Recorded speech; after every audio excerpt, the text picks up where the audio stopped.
안녕하세요. 인생면접 구독자 여러분들. 오늘 영상에서는 저희가 수험생을 위한 콘텐츠를 좀 준비를 해봤습니다. 수능이 얼마 남지 않았는데요. 아마 이 영상을 보고 계실 때쯤이면 이미 수능을 쳤을 것 같아요. 그래서 오늘은 우리 수능을 본 수험생들이 면접을 어떻게 준비해야 되는지에 대한 이야기들을 좀 나눠보려고, 입시 같은 경우에는 우리 전략이 가장 중요하잖아요. 그래서 오늘은 입시 전문가를 모셨습니다. 누구시죠? 소개해주는 거 아니에요? 아니요. 소개는 안 해드려요. 아, 제가 알아서 하면 돼요? 네네네. 저는 현재 고쌤 TV를 운영하고 있는 고쌤입니다. 수능 이후 끝나고 나서부터 어떻게 면접을 준비해야 되는지 질문하시는 분들이 많아서 네. 오늘은 그런 얘기를 좀 나눠보려고 해요. 그래서 입시 전문가분을 모시고 전략도 같이 함께 들어보면 조금 더 좋은 정보를 드릴 수 있을 것 같아서 고쌤과 함께 오늘 진행해 보도록 하겠습니다. 일단 고쌤에게 제가 질문을 좀 드릴게요. 우리 수험생 여러분들을 대신해서. 우리 친구들이 네. 수능 전에 면접은 이미 끝났으니까 사실 그렇죠. 수능 후에 면접을 어떻게 준비해야 되는지에 대해서 좀 말씀을 해주시면 좋을 것 같아요. 그러면 수능 이후에는 실제 시간이 남아 돕니다. 정말 시간이 남아 돌아요. 놀면 안 돼요. 그러니까 논다는 거는 입시가 다 끝나고 노는 거예요. 최종 합격이 돼서 내가 학교를 딱 한 3개 놓고 어딜 갈지 고를 때 이제 그때 학교를 가봐서 뭐 고대도 가고 연대도 가고 이대도 가서 이제 어느 학교가 마음에 들지 근데 그때 이제 고를 때 노는 거고 합격할 때까지 입시가 끝난 게 아니에요. 지금도 입시가 진행 중입니다. 그래서 수능이 끝났다고 해서 수능만 끝난 거죠. 입시가 끝난 게 아니다 그렇죠. 라는 거죠. 네, 입시는 그냥 지금 남은 거는 뭐 논술을 안 보는 친구들은 솔직히 제가 지금 보는 영상 여기 구독자분들은 논술을 많이 안 보실 것 같아요. 대부분 논술 안 보시니까. 면접을 보는 친구들이 아무래도 많겠죠. 그렇죠. 학생부 종합을 보는 친구들. 네. 그러면 논술을 제외하고 남는 게 뭐가 있죠? 면접이죠. 면접밖에 없죠. 그럼 이제 수능 전에는 제가 전략을 짤 때 시간 배분을 되게 디테일하게 짜줘요. 언제부터 언제까지는 수능 공부, 몇 시부터 몇 시까지 면접 준비, 그리고 몇 시부터 몇 시까지는 뭐 운동 같은 거 짜주고요. 근데 실제 지금 같은 경우는 일어나면 뭐 하면 되죠? 수능 끝나고 네. 면접해야지. 면접 준비하면 돼요. 그러니까 시간적인 배분은 어렵지가 않아요, 이제. 그러니까 시간적인 배분은 어렵지 않고 뭐가 어렵냐면 면접을 준비해야 된다는 마음가짐을 갖는 게 굉장히 어려워요. 그냥 수능을 몇 년 준비할 것 같죠? 우리가 몇 년 준비하죠? 수능을 뭐 3년 준비하죠. 그렇죠. 보통 3년 준비하는 것 같지만 솔직히 수능을 보기 위해서 우리는 초등학교 6학년, 중학교 3학년, 고등학교 3학년 12년의 대장정을 거쳐서 마지막 시험에 이렇게 종지를 찍는 시험이 수능이거든요. 그러니까 그걸 보고 나면 친구들이 거의 이제 맥이 풀려요. 그렇죠. 번아웃 상태가 그쵸. 끝났다. 번아웃이 되기 때문에 이때가 우리가 뭐가 된다? 우리에게는 기회가 된다. 기회다. 정말 중요한 얘기예요. 그쵸. 대부분의 이게 면접 전형을 남겨놓고 있다고 하더라도 수능이 끝났으면 왠지 입시가 끝난 것 같은 느낌 때문에 맞아요. 그냥 모르겠다 하고 있는 친구들이 많아서 사실 이때가 여태까지 좀 준비가 부진했던 친구들이라고 하더라도 좀 뒤집을 수 있는 굉장히 좋은 타이밍인 거죠. 그렇죠. 논술이나 면접 같은 경우는 수능 다음날 여기서 막 합숙, 뭐 1박 2일, 2박 3일 캠프도 굉장히 많아요. 맞아요. 그럼 하루에 한두 시간 해볼까? 놀고 이제 수능 끝났으니까 놀고 좀 쉬면서 잠잘 거 잠자고 남는 시간 해볼까? 제가 보기에는 절대 못 이깁니다. 네, 못 이깁니다. 지금은. 그래서 하루 종일 시간을 다 쓰겠다 라고 마음가짐을 갖고 준비해. 제가 보기엔 하루에 한 5시간 있고 네, 그런 마음가짐을 해야 깨어있는 시간에는 면접을 다 준비해야 그렇죠. 된다라고 해서 우리 고쌤이 전해주신 얘기처럼 제일 중요한 포인트는 수능이 끝났다고 해서 이게 다 끝난 게 아니라는 거가 제일 중요할 것 같아요. 고쌤한테 사실 궁금한 건 뭐냐면 사실 전략적인 부분은 면접 컨설턴트로서 얼마든지 줄 수가 있지만 성적 대비 내 성적이 어느 정도다, 내신 성적이 어느 정도고 수능이 어느 정도 나왔다, 그럼 이제 대충 라인이 결정이 되는 거잖아요. 이 라인대별로 면접을 준비해야 되는 전략이라든지 아니면 내가 어느 컨셉으로 포지셔닝을 해야 되는 건지 이런 게 조금씩 다를 것 같아요. 성적대별로. 그래서 성적대별로 많이 다르죠. 근데 성적이라는 게 저희가 이제 학생들이 보통 뭐 1등급도 있고 2등급, 3등급 있잖아요.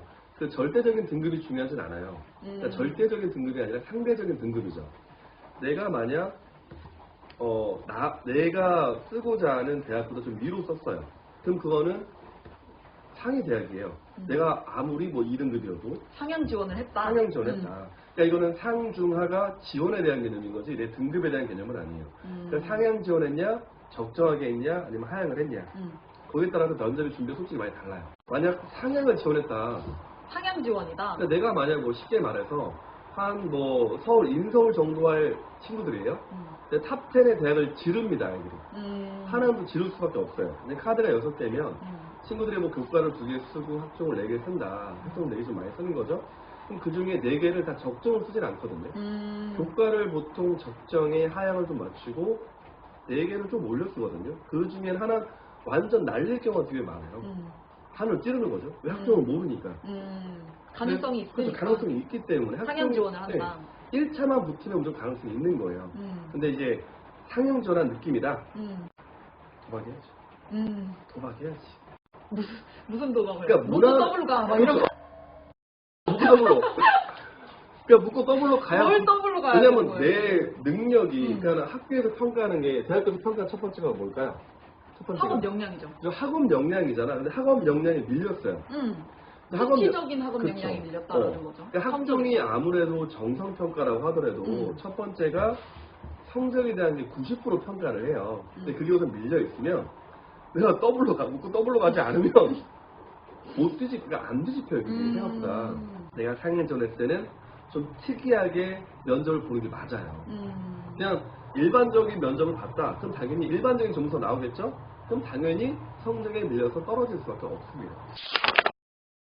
그러면 궁금한 게 학생부 종합전형을 지원하는 친구들이 네. 내가 성적이 사실상 이 대학에 가기는 어려운 성적이지만 1차 합격을 했어요. 그럼 이게 면접에서 실제로 뒤집을 수 있냐는 거죠. 합격으로. 그러니까 이게 등수로 잘 보면 만약 대학교에서 10명을 뽑는다. 그냥 1등, 2등, 3등, 4등, 5등, 10등까지 있을 거 아니에요? 근데 내가 만약 11등, 12등, 13등이야.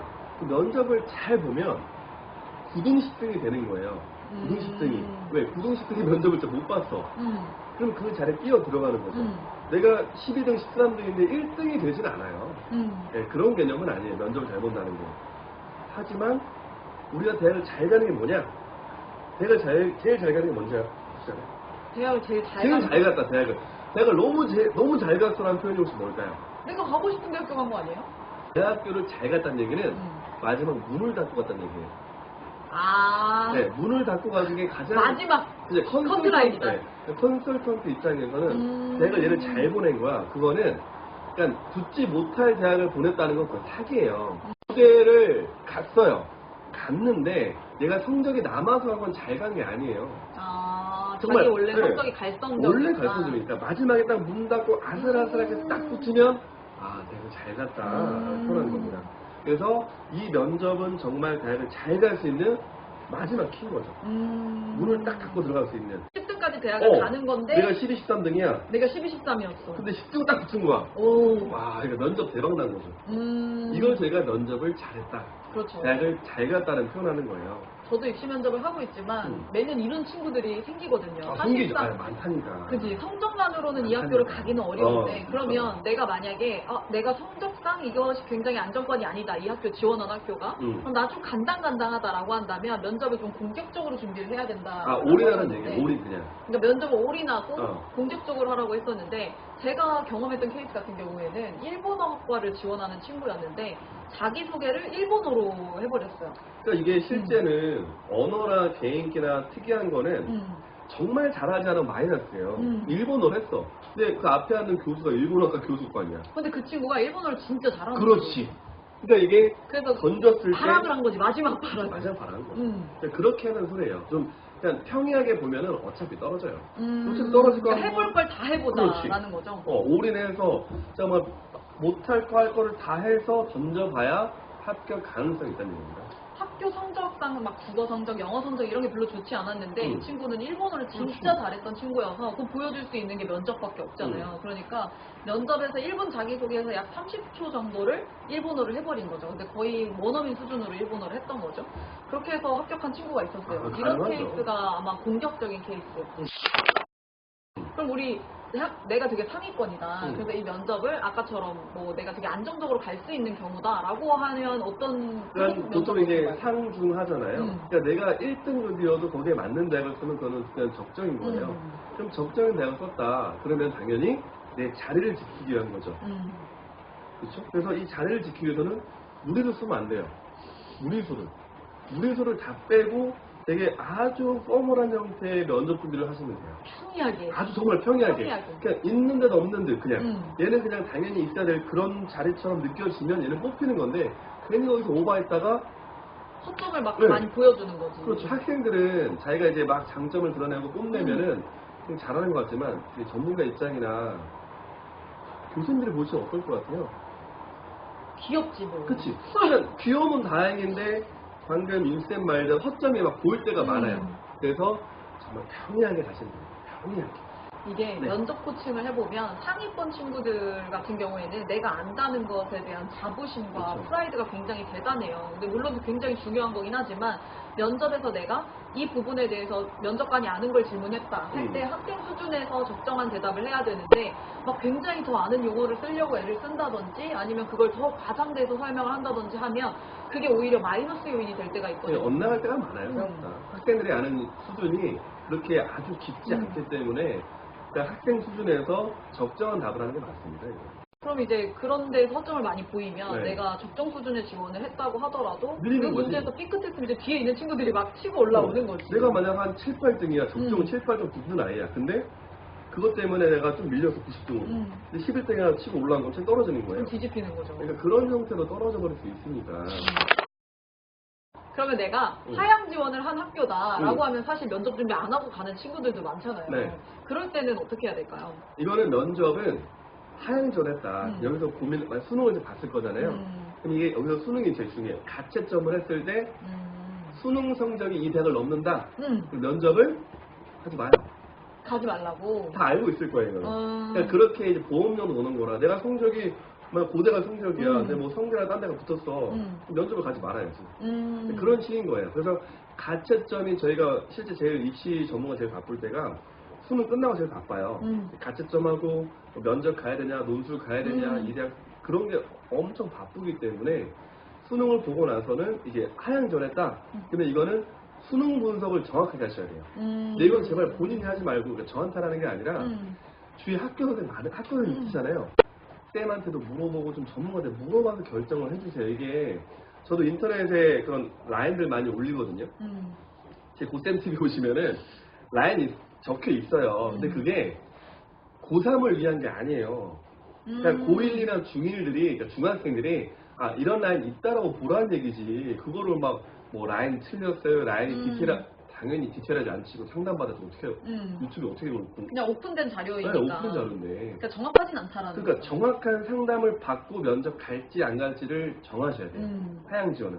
그래서 상중하가 면접에 대한 태도가 완전 다른 거죠. 근데 그거 없이 그냥 면접이 됐네? 면접 보러 가야지? 이렇게 가시면 다 떨어져요. 네, 못 붙어요. 그리고 만약 그렇게 가버리면 입시가 꼬일 수도 있는 거죠. 방금 말했지만 수능을 잘 봤는데 분석을 안 했어. 이 대학이 낮은 학교야. 근데 면접을 갔어. 납치당한 거죠. 뭐. 갈 수밖에 없는 거니까. 모르니까 잘. 준비를 안 했으니까. 그러면 하루 종일 면접을 준비해야 된다라고 했었는데 우리 면접을 앞둔 우리 입시생분들이 면접을 어떻게 준비해야 될지에 대한 문제들을 오늘도 영상 도움이 되셨으면 좋겠고요. 도움이 되셨다면 구독과 좋아요 눌러주세요.